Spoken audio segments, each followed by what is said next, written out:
We parked for the night at a small turnout off State Route 89A between Sedona and Cottonwood. It was mid-October. We had spent the afternoon at Crescent Moon picnic site and left after a short sprinkle that made the air smell like creosote in wet dust.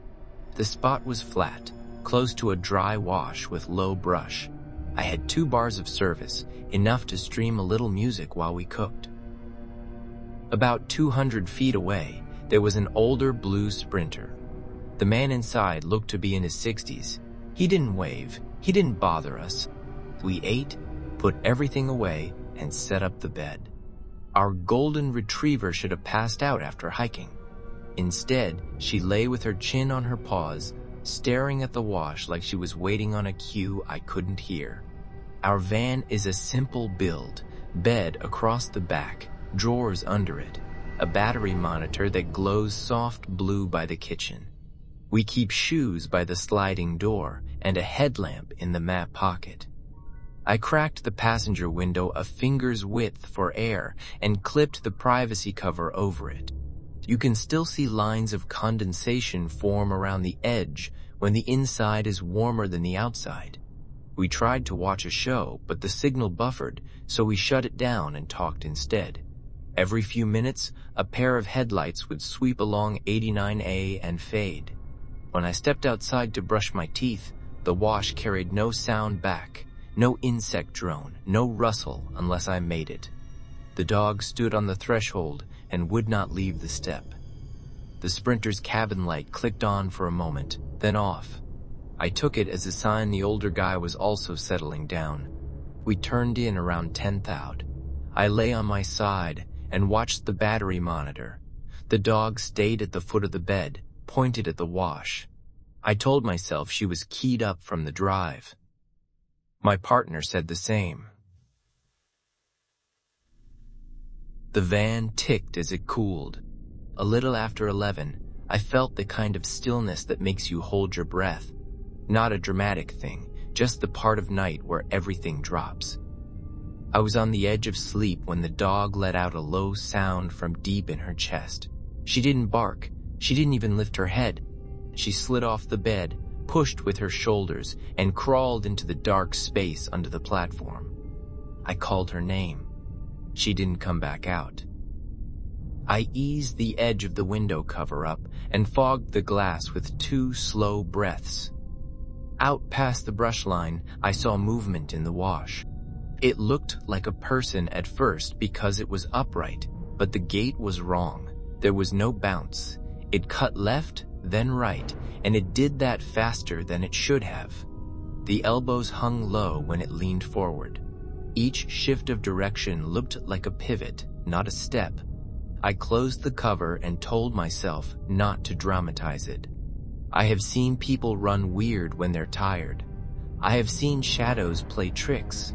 I put my hand on the bed frame and felt the dog's fur with my fingers. She was trembling. The Sprinter's cabin light flashed once, not long, just a single beat, then darkness again, like the man saw it too and decided to go quiet. I listened for footsteps, for gravel crunch from someone walking up our way. What I heard made less sense. It came one step at a time, slow in a circle, but each step sounded soft, like weight pressed into thick padding. It went around the van, then stopped by the passenger side. I slid my eyes to the edge of the window cover. Condensation had gathered there. A handprint formed high on the glass, 5 long fingers, the palm narrow. The print slid a hair, like whoever owned it shifted to set weight. I touched the faint smear with my fingertip. It left a smell on my skin like coins and hot metal. Something tugged the rear doors, not a pull and rattle. It was a steady inward pressure, like a test. The thin inner skin of the door flexed, barely enough to see, but enough to feel through the bed frame. I pushed my heels into the mattress like that would help somehow. My partner whispered that the keys were in the cup holder and the shoes were by the door. We kept our voices low, plain, the way you speak when there is no time for anything else. I slid forward, felt for the keys, and put them in the ignition. The starter turned over once and ground like the battery was tired. My teeth went tight. Then the engine caught. The van shook to life, and the headlights punched out onto brush and red dirt. At the edge of the light cone, the shape straightened in one fast line from the waist up. I froze, foot on the brake, and felt the bed frame tap my calves as the dog scooted farther under. The shape leaned again, slow, like it was studying how we would react. I put the van in drive and eased forward, careful not to spin the tires in dust. I did not yank the wheel. I didn't want to cut too sharp and get stuck at a bad angle to the highway. The wash ran along our passenger side. As I moved, the shape moved too, always just outside of full light, keeping pace along the brush like it had walked that ground a lot. The Sprinter's headlights came on behind us like someone threw a switch with force. The older man pulled up close enough that his beams threw our shadow ahead. Then he slid left, accelerated, and took the lead. He didn't honk or shout, he drove. He kept his brights on and angled them across the wash as he passed, like he was sweeping it. For a second, the beam caught a section of shoulder and a hand braced high against a branch at a height that made no sense. Then the wash went black again. I stayed on his bumper and let him choose the line back to 89A. My partner had one hand on the dog. She said the dog's heart was racing. Mine was too.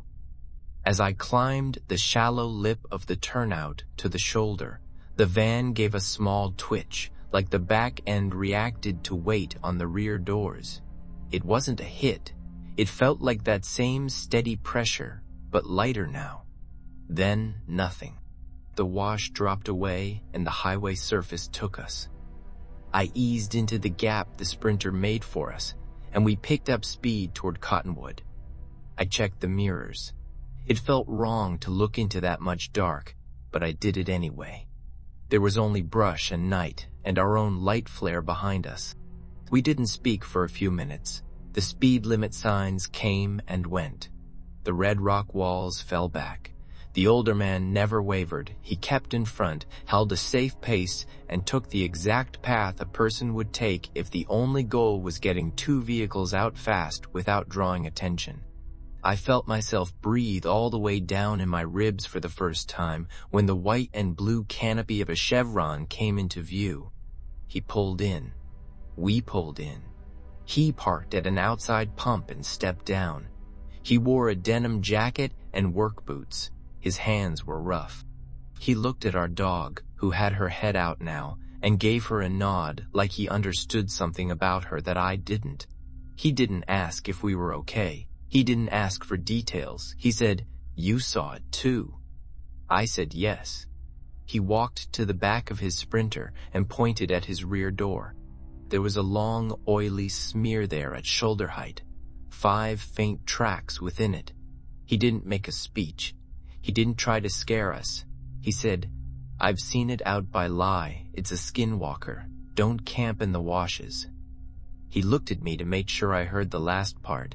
They used the cover. I told him about our dog going under the bed. I told him about the smell on the glass. He nodded like those were pieces he recognized. He said, "Good dog." And that was the only praise he gave. We thanked him. He didn't ask for our names or offer his. He climbed back in and drove off without fueling. The lot went flat and quiet. We didn't get back on 89A the way we had planned. We went to Dead Horse Ranch State Park and found a site with a pay box and posted rules and the kind of bathroom light that throws a circle on the road. I backed in as straight as I could and shut the engine off. The dog jumped onto the bed and fell asleep so hard her paws twitched. I lay there for a long time with my hand on her back, counting her breaths. I felt the van cool. I felt the beat in my fingers ease. In the morning, after coffee and some normal air, I cleaned the passenger window. The handprint was faint, but there, the glass cleaner cut through most of it in a few passes. The smell stayed longer. a metal taste in the air that hung around the seat and the door pocket even after I wiped them both. I scrubbed once more and left the doors open for a few minutes. The breeze from the river helped. By the time we rolled out to find breakfast, the smell had thinned to almost nothing. We didn't roadside camp near Sedona again, not near any wash. When we tell the story, we keep it short. The details are real enough without extra shine. The place exists. The turnout is there. The wash is there. The dog hid. The door flexed. The older man helped without fanfare. That is what happened. If someone doesn't believe it, I don't try to push them. I will say this and I mean it. If your dog won't settle and a wash sits beside your rig like a ready path, move. If the night goes quiet and stays that way, move. And if you see a handprint high on your window with that coin-hot smell, do not wait to see anything else. Get back to the road. I'm not posting this for thrills. I'm posting it because I learned a rule the hard way, and I don't want you learning it the same way. If you take the unpaved road out along the rim at Angel Peak Scenic Area off US 550 near Bloomfield, New Mexico, and you plan to stay past dark, bring another vehicle and park nose out. My spouse and I didn't break any laws or mess with anything. We picked a bluff top pullout in late October because the air was cool and the sky out there looks clean enough to drink. I mess with landscape shots on weekends, but this wasn't a big trip. Cheap lantern, enamel pot, paperbacks. Our old 4Runner knows that road. It's got a ladder rack on the back that rattles when you climb it. 2 sites over, a family in a red pickup built a quick camp. No music, no noise, no generators up and down the rim, just the wind coming in off the Badlands and the smell of sage. We set up before sunset. The shelters out there are simple roofs with a table under them, open to the view. Angel Peak sat across a maze of white and gray ridges like a flat-topped island. The light went orange, then purple. I was stirring ramen when movement on the rim path caught my eye. At first, I thought jogger, which didn't make sense out there, but people train on weird surfaces all the time. Only this wasn't a normal run. The figure moved low, torso level, arms quiet against the sides, gliding more than stepping. No headlamp or reflective anything. It traced the edge of the bluff in a lazy arc and stayed there, just far enough that I couldn't make out details. Just a shape that was always in motion. I kept glancing up and losing it, and then catching it again farther along the rim. The ground out there breaks into dips and small shelves, and the shape never changed pace for any of it. It went up a small roll in the ground without any check in rhythm and slid down the far side like it was on rails. My spouse joked that maybe the person was training for altitude races, and I shrugged. But I kept watching. The family 2 sites over got quiet. Their dad stood by the truck bed, hands resting on the side, facing away from the view and toward the same line of rim where I'd last seen the shape. Dark took over between one breath and the next. We turned the lantern down to stretch the fuel. Stars came on hard. I didn't want to fixate on the ridge path, so I did camp chores, stowed the bowls, shook out the tarp, tied a loose line. The wind moved in uneven pushes. Behind me, small pebbles ticked down the slope. I turned with the lantern and the sound cut off. I set the lantern down and it started again from farther left. After a minute, it came from the right, then behind the shelter post. It wasn't constant, just a quiet, spaced-out pattern that drew a circle around us. Small rocks don't roll uphill, and the slope didn't run all one way. I told myself it was animals. There are plenty out there, but it felt patterned, like something testing how close it could get without being seen. I went around to the back of the 4Runner to put the pot away. The dust on the bumper near the ladder rack showed a mark I hadn't seen earlier. You know how you can press your hand into dust and it leaves the shape for a while? It looked like that, but wrong. The palm was long and narrow, twisted a little, like it had jammed down to get grip. What got me were the knuckle spots, more than there should have been, spaced in a way my brain tried to turn into normal and couldn't. I touched it with one fingertip and a little drift of powder fell off the bumper. "Hey," my spouse said, low from the shelter. "I think they're packing." The family 2 sites over had moved fast without making a show of it. The cooler was already in the bed of the truck. The dome tent that had been up not long before was gone, rolled and strapped. The dad stepped out into the common view line like he was just stretching his legs. He looked right at me across the space between our sites and shaped 2 words with his mouth without sound. "Car now." I didn't make a speech. I just said, "We're going to head out." And we started moving like we'd trained for it. Lantern down to a low setting, chairs folded, sleeping bags thrown into the back with no folding, stove tossed into the bin without parts sorted. I kept the light pointed low, not scanning for anything, just keeping the ground honest. Down the slope, a dry scrape moved across stone and stopped. The ladder rack let out a thin metallic note as the wind hit it from a different angle. When we shut the rear hatch, the family's truck was already idling. No headlights yet. They were turned toward the road and waiting. We pulled out first because we were closer to the track. I kept the beams on their lowest setting until the road dropped away from the rim. The surface was the kind that turns into washboard if you drive it when it's damp, and then it dries with ridges baked in. The steering wheel hummed in my hands, harmless. A quarter-mile in, the road dips through a shallow saddle before climbing toward the entrance. As the Forerunner nosed over that dip, the back end sagged hard, like 2 people had stepped onto the rear ladder at once. The steering went light. The front tires chattered on gravel in a way I know well from loading too much weight in the back. The metal in the rack gave off a groan. I hadn't heard from it before. "What was that?" my spouse said. Not loud, just enough to confirm it wasn't my imagination. I didn't want to stab the brakes and pitch the weight forward. I feathered them. Whatever was on the rack shifted. You can feel that through the whole vehicle when you've done enough dumb camping loads. You get the slide, the frame flex, the slight yaw. Then a heavy drop hit the gravel behind us. It wasn't a rock. Rocks bounce and scatter. This was a one-piece landing followed by a second, lighter thump. I looked in the mirror and saw dust hanging low in the beams. Something long dragged along the passenger side rear quarter panel as it regained balance. The sound was clean and thin, like a screwdriver line across paint. The family's truck behind us tapped its brakes twice and gave us a little more space.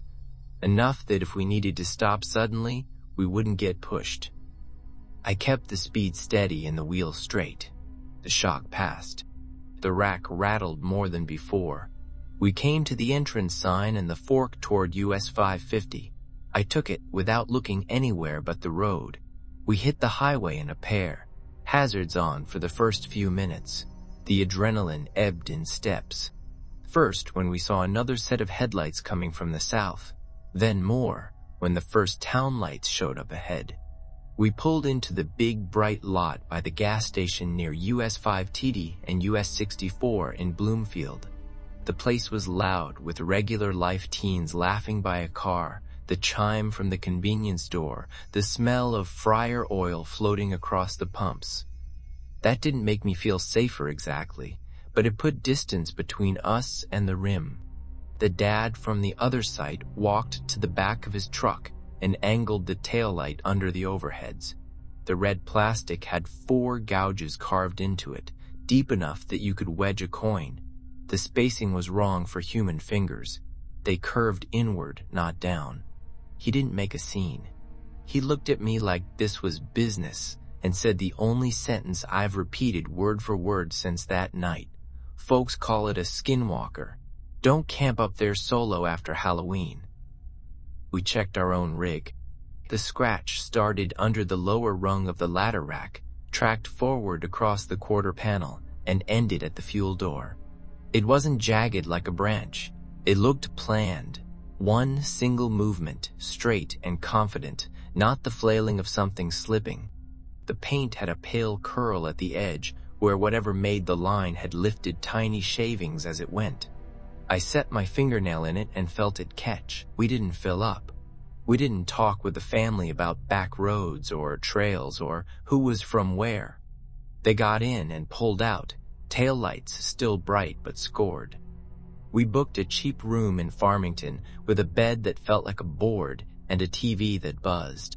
I kept thinking about the weight on the rack and the way the suspension had said the truth of it, the honest sag that happens when something climbs where you didn't invite it. I didn't suggest going back in daylight to look for tracks. I didn't trace the scratch for an hour like a weirdo. We slept badly and left early. Back home, I bought a small bottle of compound and a pad and worked the quarter panel in the shade of the carport, most of it blended. One thin mark stayed. Under certain angles, you can't see it. Under others, it shows as a hairline under the clear coat, like a faint healed cut. We kept the Forerunner. We kept camping. We didn't go back to that rim. 2 weeks later, I pulled the rear hatch trim to quiet a new rattle in the rack. The top bolts were shiny like they'd been rubbed with fine grit, but only on the faces that would get contact if something slid forward and then off. That wasn't from any gear we carry. We strapped cans and boxes tight. You can say it was old damage that I never noticed. You weren't the one who cleaned those bolts last spring and locked them down with blue thread compound. If you need a lesson out of this, take mine. That rim feels safe because it's close to a highway and because the sites look like regular picnic spots. They are not a regular place after the last of October. If you go anyway, don't stay alone and don't get cute with your lights or your bravado. Park so your nose points out. Pat before the sky goes black. If you start hearing small rocks roll in separate places around you, and it sounds like nothing when you look, stop treating it like a joke. The family who warned us didn't owe us anything. They still hung back and watched us out to the sign. People will tell you the story is missing proof. That's fine. Proof isn't what made me change my habits. The scratch on the quarter panel taught me more than 100 pictures could. The way the back end dropped taught me enough for 3 trips. The gouges in that taillight were wrong in a way that doesn't leave your head once you've seen it. Maybe it was a person trying hard to look like something else. Maybe it was a trick of angles and wind and nerves. Believe whatever lets you sleep. Just don't stay up there alone after Halloween. I took the graveyard shift at the Speedway on US 64 in Shiprock because rent doesn't wait. It was late November, the kind of wind that pushes dust across the lot and rattles the thin metal around the car wash bay. Nights, they are simple. If you can stand being alone, keep the coffee hot, rotate the hot case, face the shelves, do 2 safe drops, and mop before 4. My manager slept at home unless something broke. My only company that night was a high school kid named Evan, who mopped floors for extra cash, and a black and tan stray that lived off what it could pull from our dumpster corral. We didn't feed it, but we didn't run it off either. If you've worked nights, you know how the place settles into a routine, burnt coffee smell, the hum from the beer cooler, and long stretches where the highway might as well be a dead river. By 2 a.m., the pumps were empty and the road was dark. I was counting bills for a safe drop when the door chime dinged. It's a pressure pad in the hinge. No way for that sound to play unless weight hits the door. I looked up, expecting a wind-blown tourist or someone out for cigarettes. No one stood in the entry. Both doors were closed. The air didn't move. I came around the counter to check the aisles anyway, because you do that even when you feel stupid for doing it. The mop bucket near the bathrooms had a tight ring of ripples moving out from center. That's not a draft. That's something passing close enough to shake the water. I stared at it until the ring faded out. I walked back to the front windows to see if someone had pulled in without me hearing over the cooler fans. The stray was out by the dumpster corral at first, doing its slow loop like usual. Then it stiffened and paced a straight line to the front glass. Its hair stood up. It took short backward steps, locking eyes on the door like it couldn't decide whether to run or hold. Then it backed away on those same stiff little steps. I've seen that posture on dogs before. That's not, "I smell food." That's the hardwired program that says something is wrong and I don't want my eyes on it. At 2014, I saw a tall shape cross under the canopy and stop at pump 8. It set weight like a person fueling a car, only there wasn't a car. Wind pushed dust through the bright rectangle of light and around the island. The figure just stood at the far pump lane, the height off somehow, the width too narrow for the height, like someone standing with shoulders tucked up. I took one step toward the door and stopped. The glass gave me a clean angle. No headlights on the highway, no engine sounds, just that shape holding a spot where people usually stand with a nozzle in hand. "Want me to lock it?" Evan asked from near the bathrooms.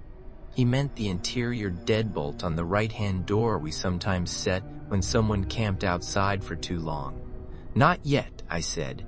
"Finish the mop in front so we're not slipping if we have to move." The shape wasn't at the pump when I looked again. It was at the ice freezer along the front wall. No transition, just there. The lid of the chest shifted an inch on its hinges, and a thin fog bled out like freezer air does when you open it too fast. The lid came back down with a soft contact, not the clack it makes when someone lets it drop. I told myself to breathe steady. I reminded myself that eyes at night miss things and glass reflections play tricks. I moved 2 steps left to kill the glare from the hot case and looked again. The freezer was closed. The spot by pump 8 was empty. What got me next wasn't an object moving. It was the way the window changed. We have a long run of glass broken into panes by metal mullions. At 2029, a chunk of that glass went dark at the top third, the way it does when someone stands inches from it on the other side and blocks the lights. There was no face, just a vertical section of darker night at the wrong height, held in place like someone was trying to line up with the register. I took 2 steps back until the candy rack covered me to the waist. When you've been robbed once, and I have, you remember distances. The front mat to the counter is about 15 feet. The counter to the bathroom hole is 10. The office door is behind the counter and unlocked until 3. "Lock it," I said. I heard the little click as Evan slid the interior deadbolt on the right door. The handle jiggled half an inch like someone outside testing it. Then the door pressed in against the latch. Not a slam, not a kick, just steady weight. The kind you feel with your palm on the glass if you try to hold it shut while a strong person leans. The rubber around the frame made a long, dragging sound. The metal handle gave a dry squeak. I put my hand flat on the glass. You can feel load through that. The door eased back and then pushed again, testing whether pressure would grow into movement. We have an intercom button at the register to talk to people at the pumps. I hit it without thinking, the way you do when you've told a dozen drunks to put the nozzle back. Static came through the little speaker by my left ear. Then a single breath. Not a word. One drawn breath. Then it cut out. I let go of the button. I didn't press it again. I didn't want to be caught between the front and the back. So I told Evan to bring the mop bucket behind the counter while I checked the back door. He rolled the bucket toward me and it clacked over the floor drain, sloshing once. I took the heavy steel bar we used to brace the back door for deliveries and set it within reach on the floor by my feet. I didn't want to be the guy who left the brace behind because it seemed crazy to carry it inside. The scraping started under the delivery dock at 2048. If you've worked a dock, you know pallet noises. You know hand truck squeaks. You know the slap of shrink wrap in wind. This was metal against galvanized steel, slow and regular, like a thin hook working its way along the underside of the roll-up door. Then came a hand-over-hand pattern of the corrugations. You can hear weight settle on each rib if someone climbs a door. The dock light above the door dropped to half brightness when whatever was climbing reached that height. Then the light returned as the weight moved. The little photocell clicked. It did it again as the weight slid down, up, down, not fast, like it had time. I slid the steel bar into the brackets on the back door and pushed until it bit the frame.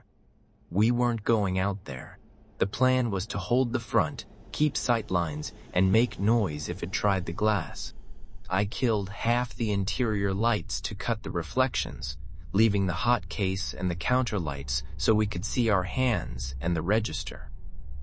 When I came back to the front, there was a smear on the outside of the beer cave door. It was higher than I could touch without a stool, and it looked like someone had dragged an oily palm across it. The streak thinned out toward the end. That's not a kid's handprint. That's something long laid down with pressure and then lifted away. "Do we call the police?" Evan asked. He put the mop handle down so he could keep both hands on the counter. "If I call and say someone is outside and I can't describe a face or a car, they'll tell us to lock up and wait," I said. "If it tries to come in, I call." We stood like that for maybe a minute.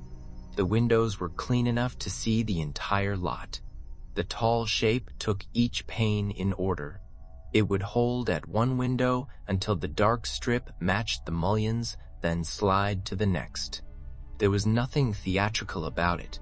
No banging, no breathing on the glass, just a body blocking light where a body shouldn't be. The stray solved a piece of the puzzle for me. I saw a flicker of movement in the car wash bay to the right. The dog had shoved itself into the inside corner of the bay by the cinder block, nose jammed into the seam where wall met wall, body locked tight. I called out softly. The dog didn't respond. It didn't swivel an ear. It held the corner like the corner was the only shape left in the world that made sense. That is how animals act when the math of the space doesn't favor them. At 3030, the figure stood in the mouth of the car wash bay. It filled the opening like a person would fill a door if a person were too tall for the frame. Then it bent. Not a tilt of the head, not a slouch. It folded from the middle until whatever counted as its head lined up with my eye level at the register. There was a long stretch of glass and concrete between us, but it had done the geometry right. I could feel that much. It held there, bent for a time span that made my forearms tingle. Evan said not to move. He didn't raise his voice. He didn't say anything else. I picked up the steel bar and brought it down hard on the drain grates along the tile seam in front of the counter. The sound was as loud as you'd expect, metal on cast iron, a ring that carries into every aisle. I did it again and again. The shape didn't startle. It didn't twitch. It just straightened in a single long step, not in increments, and it was farther from the bay than a single step should carry a person. Another held beat, then nothing at the bay mouth. We watched the windows and saw nothing for a long time. We didn't chase. We stayed where we could lock the office door if the glass gave way and get to the back hall if the front got blocked. Every few minutes, the right-hand door took a small pull, as if hands outside were finding the same deadbolt and testing for play. The handle squeaked. The seal on the frame made that long, dragging sound again. It stopped. When the pulls came back, they were the same steady, patient, not a show of force. Testing, not trying. At around 6, the sky lifted a shade at the far end of the highway, and a diesel rattled onto the lot. A guy in an old pickup climbed out with a thermos. I watched something I didn't expect to watch, how the lot wrapped around a normal person. When someone moves like a person should move, The angles returned to the shapes you know. He paid for coffee, told me the wind had chewed his eyes up, and left. The dog was no longer in the car wash bay. I stepped to where I could see the corner. Nothing. I tried a soft call again. No movement. My manager pulled in a little after 7. He looked tired. He always looks tired by the end of the month. I told him the timeline while he walked the lot. He crouched at the back door and put a finger along 2 long scratches cut into the paint under the latch. The lines were parallel and clean, like someone had drawn them with a slow, firm hand. He stood and looked higher up at the metal. About a foot above where I could reach, even if I stretched, a greasy smear had dried. It wasn't a print you could read, not like a crime show. It was a stretched hand shape from someone taller than we get in there after midnight.